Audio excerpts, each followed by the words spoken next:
আসসালামু আলাইকুম। সুপ্রিয় অভিভাবক, সুধীজন এবং প্রাণপ্রিয় শিক্ষার্থী বন্ধুরা, তোমরা যেখানে আছো সবাইকে মনোহরদী অনলাইন স্কুলের পক্ষ থেকে আন্তরিক ধন্যবাদ ও শুভেচ্ছা জানাচ্ছি। আমি মোহাম্মদ ইলিয়াস সরকার, সিনিয়র শিক্ষক, মনোহরদী সরকারি পাইলট মডেল উচ্চ বিদ্যালয়ে। প্রিয় ভিউয়ার্স, এই করোনা পরিস্থিতিতে আমরা অনেকটা ভীত আতঙ্কিত অবস্থায় থেকেও আমরা আমাদের দৈনন্দিন কার্যক্রমগুলো পরিচালনা করে যাচ্ছি। যদিও আমাদের মধ্যে প্রতিনিয়ত অজানা এক আতঙ্ক ভর করে আছে, এরপরেও আমাদের জীবন যেহেতু গতিশীল, আমরা গতিশীল, আমাদের কর্ম থাকবে গতিশীল। তোমরা শিক্ষার্থী বন্ধুরা যারা বাসায় বসে আছো, আমি যতটুকু জানি আমার এলাকার অবস্থান, মনোহরদী সদরের যে অবস্থান, অনেক শিক্ষার্থী দেখা যায় রাস্তাঘাটে, বাজারে, বন্দরে, কলেজ মাঠে, স্কুলের মাঠে বসে আড্ডা দিচ্ছে। তো তাদের মধ্যেও আতঙ্ক আছে, আবার বলা যায় যে আতঙ্ক নাই। এরা তো দুরন্ত, এদের বয়সটাই হচ্ছে দুরন্ত, এদেরকে ঘরের মধ্যে আটকিয়ে রাখা যায় না। তথাপি আমার একটা বিশেষ আহ্বান থাকবে যে জীবন থেকে কিন্তু মূল্যবান সময়গুলো চলে যাচ্ছে বন্ধুরা। তো তোমরা এই যে মনোহরদী অনলাইন তথা সারা বাংলাদেশে যতগুলো অনলাইন স্কুল আছে, এই স্কুলগুলো থেকে ভালো মানের অত্যন্ত সুদক্ষ শিক্ষকগণ প্রতিনিয়ত চেষ্টা করে যাচ্ছেন দেশের এই ক্লান্তি লগ্নে তোমাদের জন্য কিছু করার। এটা সুন্দর একটা সিস্টেম। আমি বলছি এই জন্য যে এই মুহূর্তে আমি লাইভে যে উপস্থাপনাটি দেখাবো সেটি তুমি ব্যস্ত থাকো অথবা ঘুমিয়ে থাকো বা অন্য কোনো কাজে ব্যস্ত থাকলেও এটি ইচ্ছা করলে কিন্তু বিকালবেলায় তুমি ক্লাসটা দেখতে পারো, এই ব্যবস্থা আছে। কারণ ওই পেজে ঢুকলেই ক্লাসটা পাওয়া যাবে। তো এই যে ক্লাসগুলো আমরা প্রতিনিয়ত করে যাচ্ছি, শত শত হাজার হাজার ক্লাস, এই ক্লাসের মানও কিন্তু অত্যন্ত ভালো এবং খুঁটিনাটি আমরা সাধারণত বেসিকগুলো আলোচনা করে থাকি। বিশেষ করে আমি বেসিক নিয়ে কথা বলি, কাজ করি। তো তোমরা এগুলো দেখলে আসলে পরিস্থিতি যখন স্বাভাবিক ছিল তখন তোমরা যে স্যারের কাছে প্রাইভেট পড়তে, তখন কিন্তু আমি যেটা বাস্তবিক অর্থে আমিও প্রাইভেট পড়াই, তো এতটা ভালো কনসেপ্ট, ক্লিয়ার ধারণা, স্বচ্ছ উপস্থাপনা কিন্তু প্রাইভেটে সম্ভব হয় না। প্রাইভেটে স্টুডেন্ট থাকে 20 জন 30 জন, ছেলেমেয়েরা হড্ডগোল করে, বেশি কাজ করা যায় না। এখন তো আমরা এই যে হোয়াইট বোর্ডের মাধ্যমে অনলাইনে খুব ফ্রেশ কাজ করছি। এই কাজগুলো তোমরা বাসায় বসে বসে যদি দেখো, নিজের জীবনকে যদি ভালোবাসো, তাহলে এই মূল্যবান সময়টুকু নষ্ট না করে এই ক্লাসগুলো দেখো। আর যারা দেখছে তারা কিন্তু এগিয়ে যাচ্ছে, আর যারা দেখছো না তারা কিন্তু পিছিয়ে পড়েছ। যখন সামনে পরীক্ষা হবে, স্কুল কলেজ খুলে দিবে, দেখবা তোমার পাশে বসে থাকা বন্ধুটি তোমার থেকে অনেক ভালো অবস্থানে আছে, তখন তোমার মন খারাপ হবে। আর মন খারাপ যাতে না হয়, ওইরকম সিচুয়েশনে যাতে তুমি না পড়ো, এই জন্যই কিন্তু আমাদের এই ব্যবস্থা। তাহলে কি করতে হবে?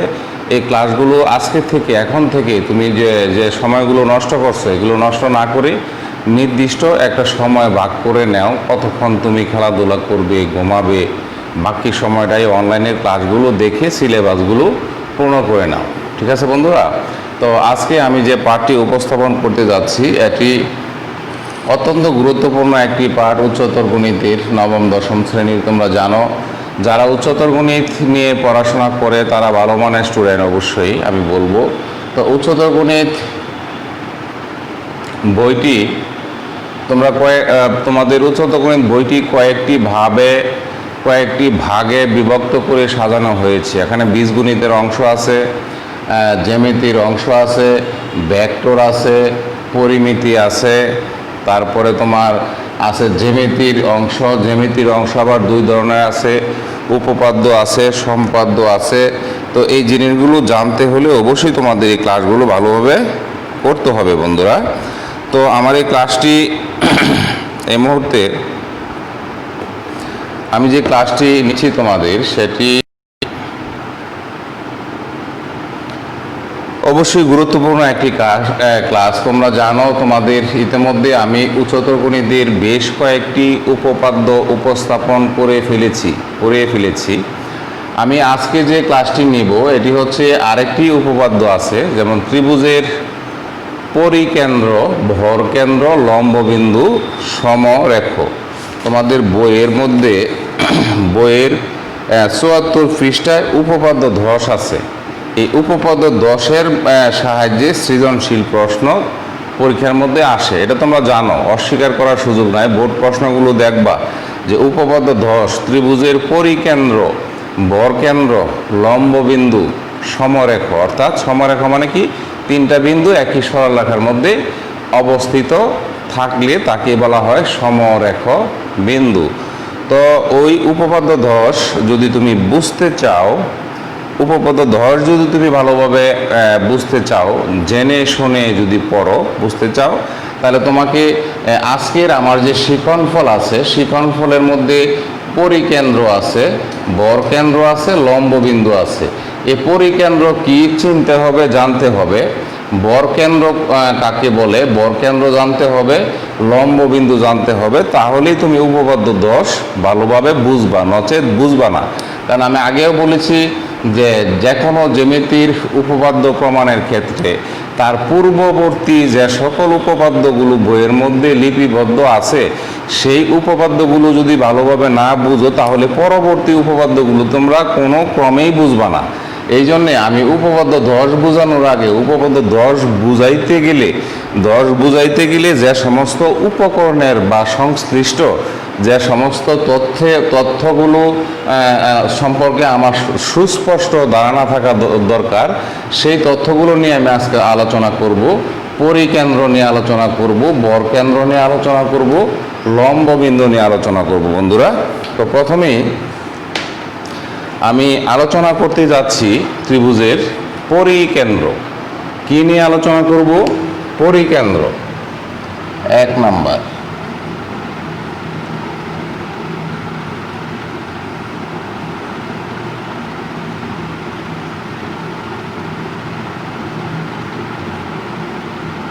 পরিকেন্দ্র। আমি এটি কিভাবে অঙ্কন করবা তোমরা, সেই কৌশলটাও কিন্তু আমি আজকে দেখাবো সংজ্ঞা সহ। তো পরিকেন্দ্র কাকে বলে আগে আমি বলি। ত্রিভুজের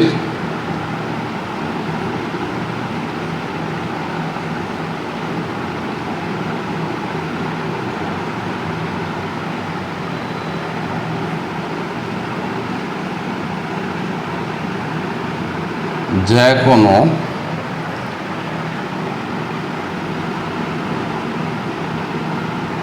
ত্রিভুজের যে কোনো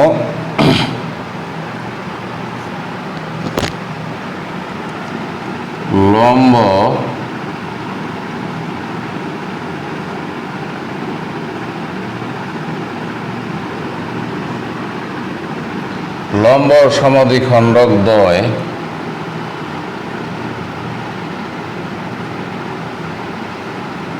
যে বিন্দুতে মিলিত হয়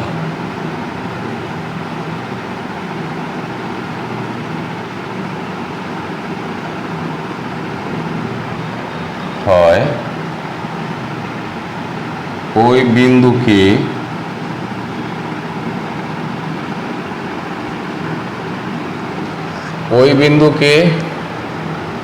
ত্রিভুজের পরিকেন্দ্র বলে।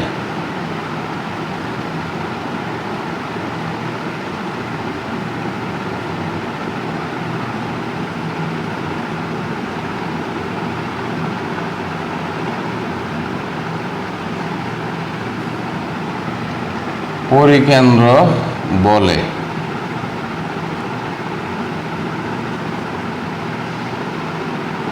আমি কি লিখছি এখানে? আমি লিখছি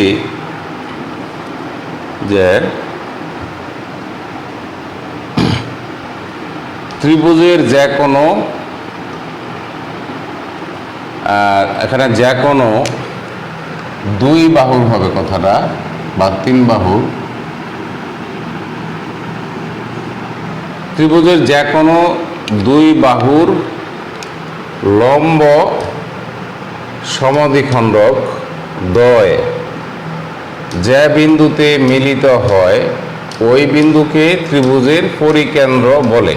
অর্থাৎ আমি বলি যে এখানে একটি ত্রিভুজ আছে, এই ত্রিভুজের এই যে বাহুটা আছে, এই বাহুর যদি আমরা লম্ব সমদ্বিখণ্ডক অঙ্কন করি তাহলে এরকম হবে। আবার এই যে বাহুটি আছে, এটা যদি এবিসি ত্রিভুজ হয়,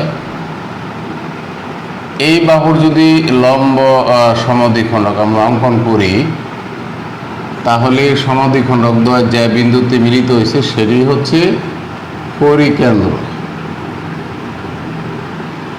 বন্ধুরা, তো এখানে আমি দুইটি বাহুর কথা বলছি, তোমরা যদি তিন বাহুর সমদ্বিখণ্ডক অঙ্কন করো তাহলে কিন্তু হবে। এই তিনটা সমদ্বিখণ্ডক কিন্তু এক বিন্দুতেই মিলিত হবে, যে বিন্দুতে মিলিত হবে সেই বিন্দুকে বলা হয় পরিকেন্দ্র। এখন লক্ষ্য করো, আমরা দেখব এই পরিকেন্দ্র কিভাবে অঙ্কন করে। ধারণা তো তোমরা পেলে, পরিকেন্দ্র অঙ্কনের ধারণা পেলে আমি চেষ্টা করব এই হোয়াইট বোর্ডের মাধ্যমে অঙ্কন করা কঠিন, তারপর আমি দেখাই যতটুকু সম্ভব।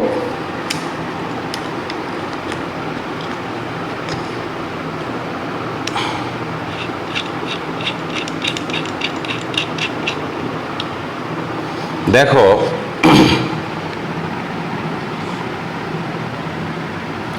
মনে করো আমি এই বাহুটির সমদ্বিখণ্ডক অঙ্কন করতে যাচ্ছি, তাহলে এরকম হবে, আর কি হবে, এরকম হবে।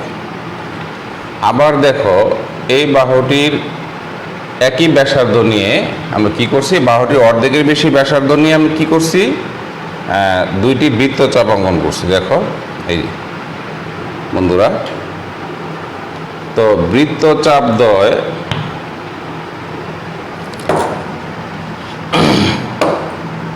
কি করে, পরস্পর বৃত্তচাপ দ্বয় পরস্পর ছেদ করলো। দেখো এই দুই বিন্দুতে দুই জায়গায় দুইটি বৃত্তচাপ অঙ্কন করছি, উপরে এবং নিচে। তো আমরা যদি এখন এই দুইটা বিন্দু যোগ করি তাহলে কি করব, আমরা এই বিসি বাহুর সমদ্বিখণ্ডক পাইলাম। বন্ধুরা দেখো, বিসি বাহুর, এটা হোয়াইট বোর্ডে আসলে সমস্যা হয়, একটা সমদ্বিখণ্ডক পাইলাম। তো একইভাবে আমরা যদি অপর আরেকটি সমদ্বিখণ্ডক আঁকি, তোমরা আমার সাথে সাথে চেষ্টা করো। এবার আমি আঁকতে চাই এই এবি বাহুর সমদ্বিখণ্ডক। তা আবারও অর্ধেকের বেশি ব্যাসার্ধ নিলাম আমি, এখানে একটি বৃত্তচাপ অঙ্কন করলাম, এই দিকে একটি বৃত্তচাপ অঙ্কন করলাম। বন্ধুরা, তো দেখো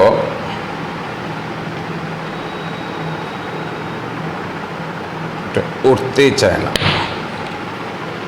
আবার একই মাপ নিয়ে আমি কি করব, আরেকটি বৃত্তচাপ আঁকবো ওই বৃত্তচাপের উপরে। লক্ষ্য করো, এই এখন আমি কি করব, ঠিক আগের মতোই দেখো কি করলো, বৃত্তচাপ দুইটি দুই জায়গায় ছেদ করলো। এখন আমরা এই দুইটা বিন্দু যোগ করব। এখন লক্ষ্য করো, এই যে দেখো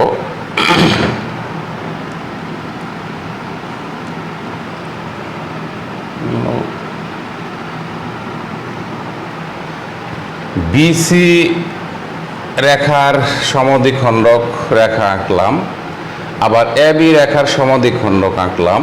এই সমদ্বিখণ্ডক দ্বয় এই যে যেই বিন্দুতে মনে করি ও বিন্দুতে মিলে কি হইল, বা এস বিন্দুতে মিলিত হইল, এই এস বিন্দুটাই হচ্ছে পরিকেন্দ্র।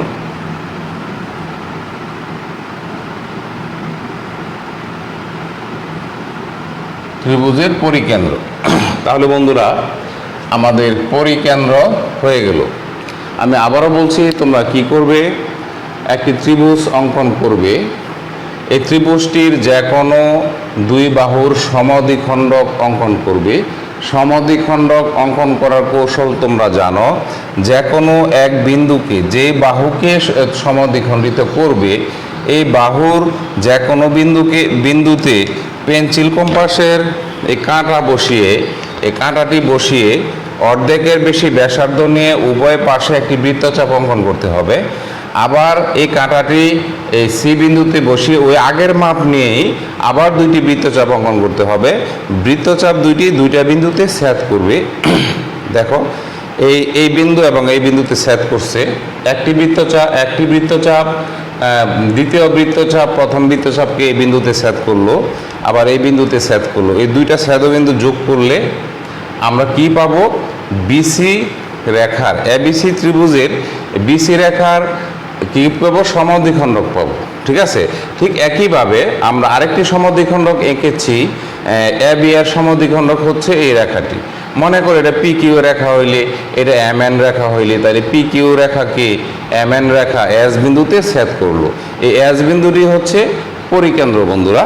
তো এখন আমরা যে কাজটি করব সেটি হচ্ছে ভর কেন্দ্র। তাহলে পরিকেন্দ্র গেল, আমরা এখন ভর কেন্দ্র অঙ্কন করব।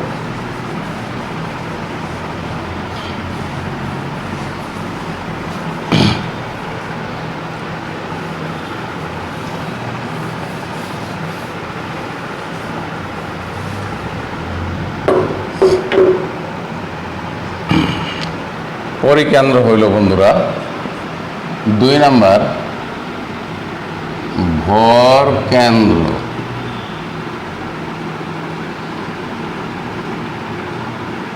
ভর কেন্দ্র ত্রিভুজের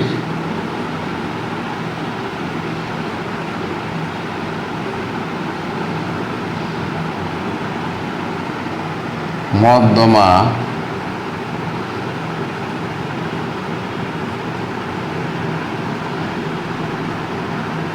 ত্রয় যে বিন্দুতে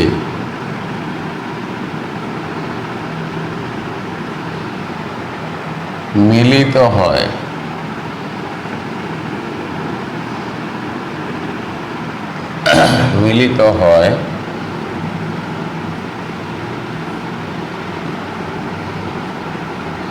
ওই বিন্দুকে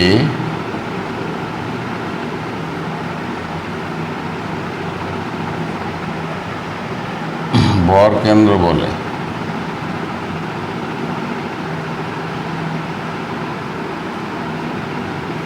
ভর কেন্দ্র বলে।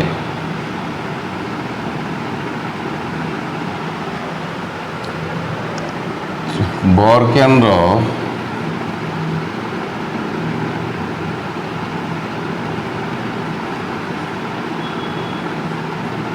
মধ্যমাকে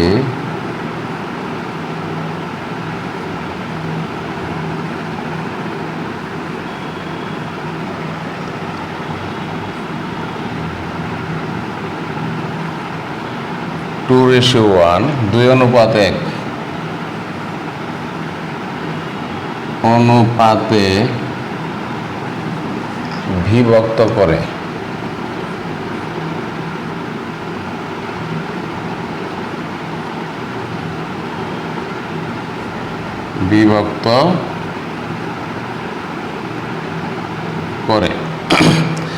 তাহলে আমরা কি জানলাম বন্ধুরা?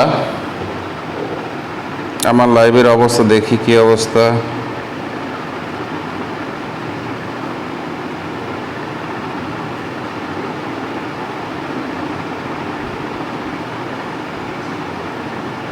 কেউ কেউ আছে লাইভে?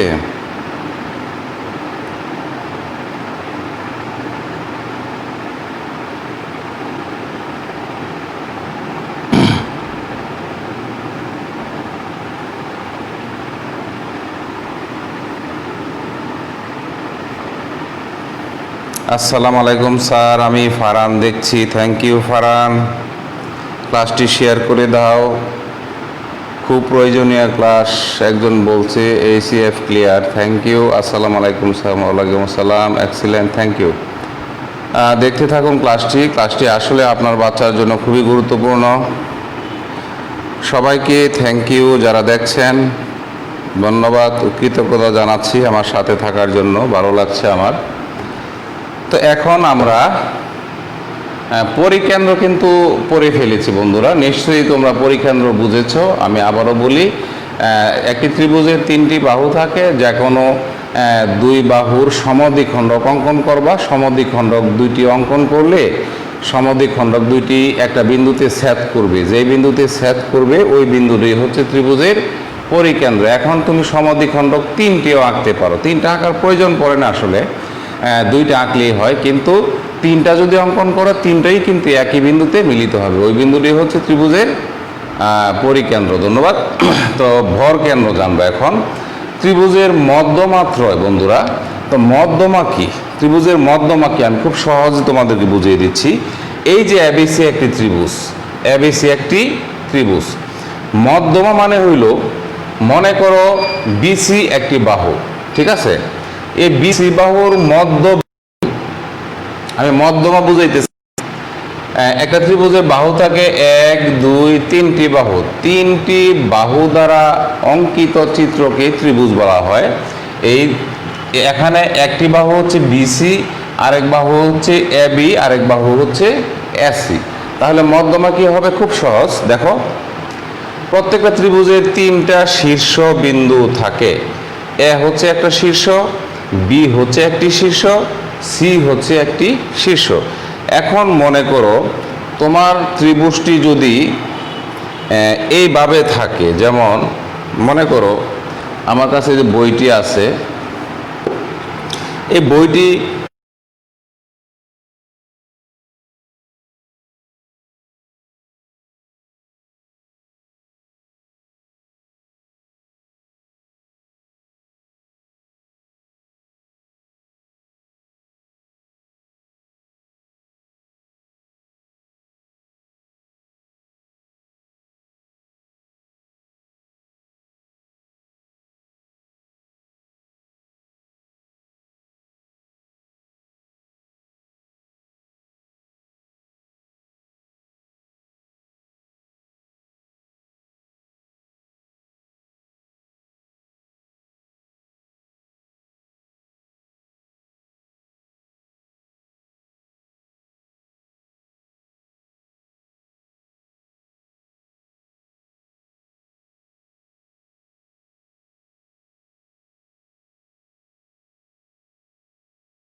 নতুন নতুন তথ্য আমরা জানবো, যেগুলো জানা ছিল না, অনেকে জানো অনেকে জানো না। যেমন BC যদি ত্রিভুজের ভূমি হয়, তাহলে ভূমির বিপরীতে শীর্ষে যে কোণ উৎপন্ন হয় তাকে শিরোকোণ বলে, এটা মনে রাখবা। ভূমির বিপরীত কোণকে শিরোকোণ বলে, এটা সম্পাদ্য অঙ্কনের ক্ষেত্রে কাজে লাগবে, এই তথ্যটা আমি দিয়ে দিলাম। এখন আমি মধ্যমার কথা বলছি। মধ্যমা হচ্ছে ত্রিভুজের যে কোনো বাহুর মধ্যবিন্দু, যেমন BC বাহুর মধ্যবিন্দু আর হইল শীর্ষবিন্দু যোগ করলে যে রেখা পাওয়া যাবে সেটা হবে ত্রিভুজের একটি মধ্যমা। আবার AC বাহুর মধ্যবিন্দু আর হইল এই AC বাহুর বিপরীত শীর্ষ কি B বিন্দু আর AC বাহুর মধ্যবিন্দু যোগ করলে আরেকটা মধ্যমা পাওয়া যাবে বন্ধুরা। আবার দেখো AB বাহুর মধ্যবিন্দু আর হইল এই AB বাহুর বিপরীত বাহু বিন্দু যোগ করলে যে রেখা পাওয়া যাবে সেটা হবে আরেকটি মধ্যমা। তাহলে ত্রিভুজের মধ্যমা কয়টি হয়? 3টি মধ্যমা হয়। তা আমি এখানে একটা দেখাচ্ছি, এটা এই বোর্ডে আসলে হোয়াইট বোর্ডের সমস্যা। এই যে অর্ধেকের বেশি ব্যাসার্ধ নিবে আগের মতো, অর্ধেকের বেশি ব্যাসার্ধ আগের মতো নিয়ে এখানে একটা বৃত্তচাপ, এই দিকে একটা বৃত্তচাপ আমরা অঙ্কন করব বন্ধুরা। দেখো এটা নড়ে গেছে, আমরা বৃত্তচাপ অঙ্কন করলাম বন্ধুরা। দেখো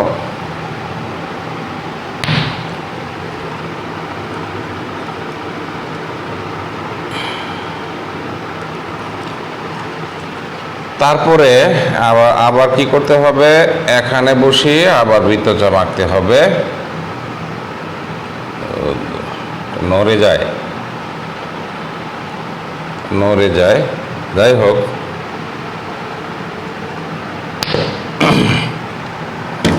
আমরা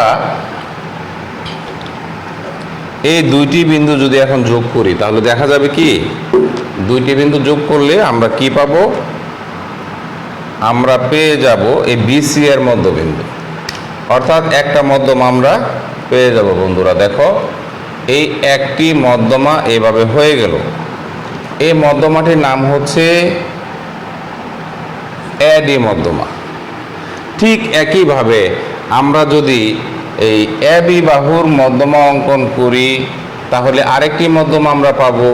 বন্ধুরা দেখো, এরকমভাবে আমার এখানে আঁকতে সমস্যা হচ্ছে, এটা নড়ে চড়ে যায় শুধু। তো মনে করো এইটি হচ্ছে অপর আরেকটি মধ্যমা। তো আমরা ইচ্ছা করলে কিন্তু আবার এবি বাহুর মধ্যমা অঙ্কন করতে পারি। তো ওইটাও এঁকে দেখায়, যেহেতু এইভাবে আঁকতেছি। এইভাবে তোমরা কি করবে, তিনটি মধ্যমা, আমি যেভাবে আঁকতেছি এইভাবে না, কিন্তু তোমরা মধ্যমা তিনটি আঁকবে। প্রথম যে দেখাইছি আমি, এই একটা বাহুর দুইটা বিন্দু থাকে, অর্ধেকের বেশি ব্যাসার্ধ নিয়ে এই পাশে বৃত্তচাপ, এই পাশে একটি বৃত্তচাপ। আবার সি বিন্দুকে কেন্দ্র করে আগের বৃত্তচাপ নিয়ে এই প্রথম বৃত্তচাপের উপর আবার বৃত্তচাপ আঁকবে। বৃত্তচাপগুলো দুইটা বিন্দুতে সেট করবে, দুইটা বিন্দু টার্গেট করে রেখা আঁকলে এই এডি হচ্ছে বিসি রেখার মধ্যমা। অর্থাৎ এডি হচ্ছে একটি মধ্যমা, কোন বাহুর, বিসি বাহুর মধ্যবিন্দু এবং বিসি বাহুর শীর্ষবিন্দু যোগ করার ফলে এডি মধ্যমা পাইলাম। তারপরে বিই একটি মধ্যমা পাইলাম, সিএফ একটি মধ্যমা পাইলাম। ঠিক আছে, এখানে একটা কথা আছে, ত্রিভুজের মধ্যমা ত্রয়। তাহলে ত্রয় মানে কি, তিনটি। কয়টি মধ্যমা? তিনটি। তো তিনটি মধ্যমা কি করছে, একটা বিন্দুতে ছেদ করছে। এই ছেদ বিন্দুটার নাম দিলাম জি বিন্দু। এখন তোমরা লক্ষ্য করলে দেখবা বন্ধুরা যে এই মধ্যমা তিনটি কোন বিন্দুতে ছেদ করছে, জি বিন্দুতে। এই জি বিন্দু থেকে দেখো শীর্ষ এর দূরত্ব আছে এ জি, একটা দূরত্ব আছে এ জি। আবার এই জি বিন্দু থেকে শীর্ষ বি এর দূরত্ব হচ্ছে বিজি। আবার এই তোমার এই বিন্দু থেকে শীর্ষ সি এর দূরত্ব হচ্ছে সিজি। ঠিক আছে, তাহলে মধ্যমা তিনটি কি করলো, মধ্যমা তিনটি অঙ্কন করার ফলে প্রত্যেকটা মধ্যমা দুই ভাগে ভাগ হয়ে গেল। এজি একটা ভাগ, এই যে এডি মধ্যমা দুই ভাগে ভাগ হয়ে গেল। একটা অংশ হচ্ছে এজি, আর একটা অংশ হচ্ছে জিডি। আবার সিএফ মধ্যমা কি হইল, এফজি এবং সিজি, দুইটি অংশে বিভক্ত হইল। আবার বিই মধ্যমা কি হইল, বিজি অংশ এবং জিই অংশ, দুইটি অংশে বিভক্ত হইল। তাহলে এখানে কি বলা আছে দেখো, এই যে ভর কেন্দ্র, জি হচ্ছে ভর কেন্দ্র, মধ্যমা তিনটি যে বিন্দুতে মিলিত হয় তাকে বলা হয় ভর কেন্দ্র। ভর কেন্দ্র মধ্যমাকে 2:1 এই অনুপাতে বিভক্ত করে। এই কথারই অর্থ হচ্ছে এই যে এডি মধ্যমা দুইটা অংশে বিভক্ত হলো, একটা হলো এজি আর একটা হলো জিডি। এখানে এজি দেখতে বেশি, এর দৈর্ঘ্য বেশি দেখা যাচ্ছে, তাহলে এজি হবে 2, তারপরে জিডি হবে কত বন্ধুরা, জিডির মান হবে 1। ঠিক একইভাবে সিজির মান হবে 2 আর এফজির মান হবে কত, 1।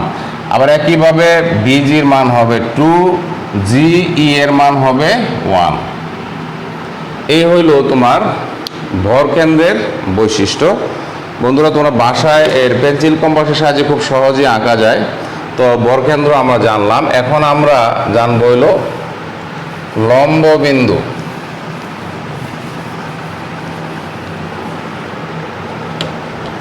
আমাদের ভর কেন্দ্র হইল 3 নাম্বার জানবো লম্ব বিন্দু। লম্ব বিন্দু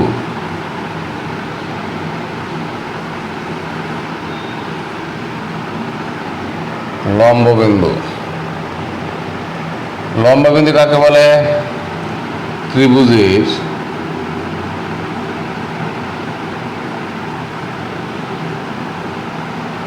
শীর্ষ বিন্দু থেকে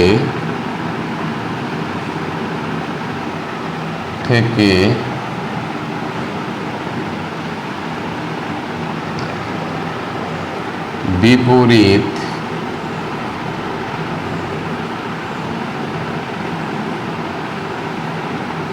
বাহুর উপর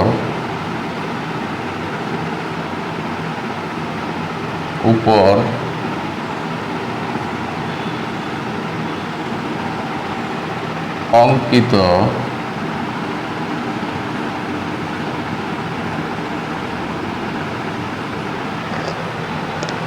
লম্বত্রয়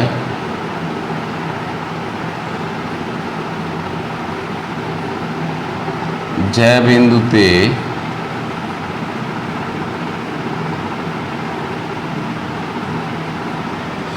বিন্দুতে মিলিত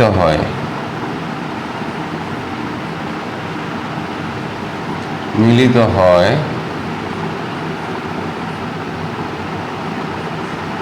ওই বিন্দুকে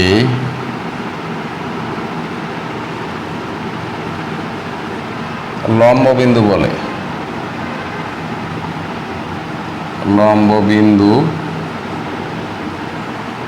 বলে।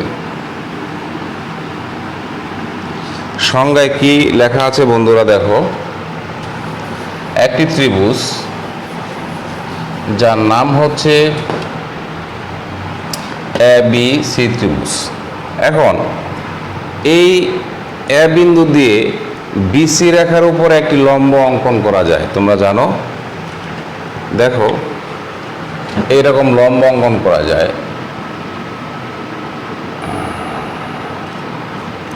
যে কোনো মাপের ব্যাসার্ধ নিয়ে এরকম একটি বৃত্তচাপ অঙ্কন করবে তোমরা বন্ধুরা।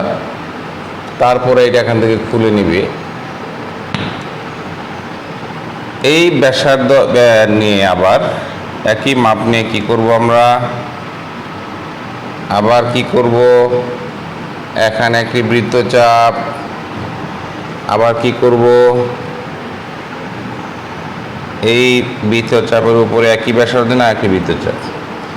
বন্ধুরা দেখো, মনে হয় দেখা যাচ্ছে না, এখন দেখা যাবে। তো এখন তোমরা কি করবে, ত্রিভুজের শীর্ষবিন্দু আর হইল এই যে বৃত্তচাপ অঙ্কন করলাম, এটা যোগ করতে হবে। এই যোগ করলে এখানে একটি লম্ব রেখা তোমরা পেয়ে যাবে বন্ধুরা। এই লম্ব রেখা হয়ে গেল। আমরা এই পুরোটা যোগ করা আমাদের দরকার নাই, এটা মার্কার এরিয়া তো মুছে যায়। তাহলে AD হইল একটি লম্ব।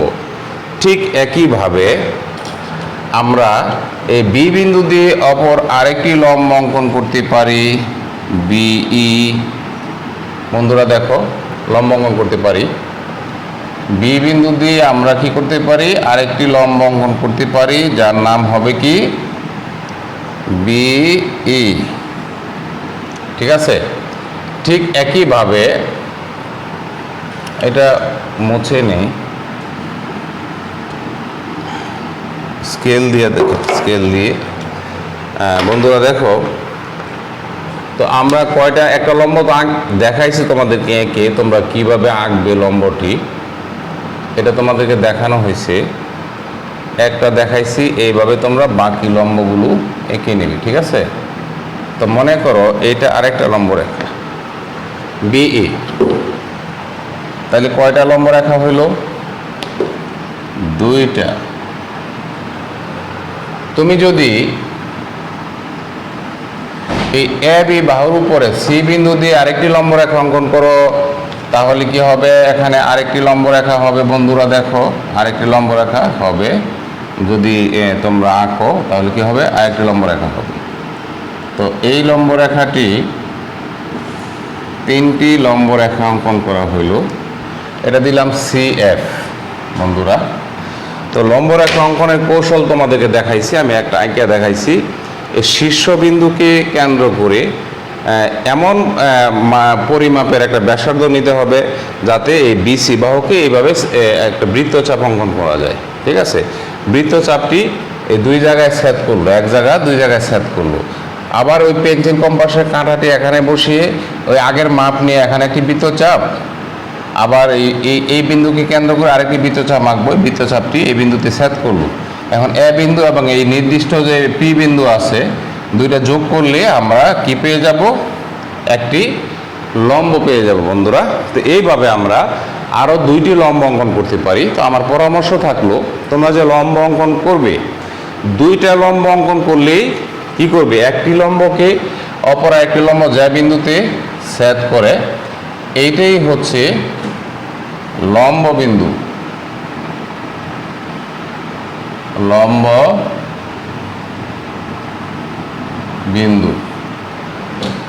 তাহলে লম্বত্রয় কোনো ত্রিভুজের শীর্ষ থেকে বিপরীত বাহুর উপর অঙ্কিত লম্বত্রয়, এখানে তিনটি লম্ব আছে যে বিন্দুতে মিলিত হয়, লম্ব তিনটি যে বিন্দুতে মিলিত হয় সেই বিন্দুকে বলা হয় লম্ব বিন্দু। বন্ধুরা, তো আমরা কি জানলাম? ত্রিভুজের পরিকেন্দ্র জানলাম, বরকেন্দ্র জানলাম এবং লম্ব বিন্দু জানলাম।